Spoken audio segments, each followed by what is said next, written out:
I just saw a video with you in a very fancy Sea Org uniform with lots of medals, and I gotta say, I got a good chuckle out of it.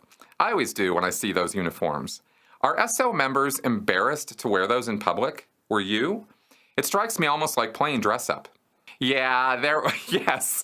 What you're referring to, of course, is the little intro beginning that was shown on the very first video that I ever put out when I first came out in February 2014 on Karen Delacarrier's Surviving Scientology channel. That's where you can see it. I'll put a link to the video below. And you can see me pretty much with my hair looking a lot like it does right now. Total coincidence, by the way. But you'll see me in my full Class A uniform. And that was video that was taken by Anonymous when they were protesting at the Church of Scientology in Seattle, Washington, where I went to do some recruitment. All right, so yes, we had to wear the Class A uniforms out and about in public. And sometimes it was, I don't know, I mean, yes, embarrassing, but not like I was walking around red-faced doing this. I mean, I wasn't that embarrassed. It was more like I had a lot of attention on myself and how I looked. If people asked, I would not lie. I would say that I worked for the Church of Scientology, for the SEA organization, SEA organization. It's kind of like, sort of, we model ourselves after the Navy.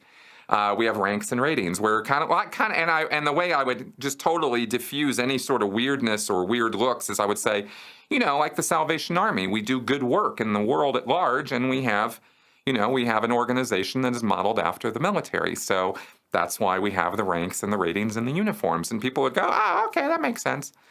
I would have a lot of people ask me when I was sitting on the bus or public transportation of some kind or walking down the street, or maybe I'd go into a restaurant. A couple times I had offers of getting military discounts, which I did not take. But I would say then, I would also say, there was a Sea Org recruiter who used this line, and I thought it was kind of cute, so I used it too, which was when people asked, what's with the uniform, or I can't identify what branch of the service you're with, we'd say Special Forces, Special Peacekeeping Forces. and it was a total in-joke. I mean, it was just stupid. But that was another way that I would answer that question. So, it was kind of silly, but of course the Sea Org is kind of silly, so there you go.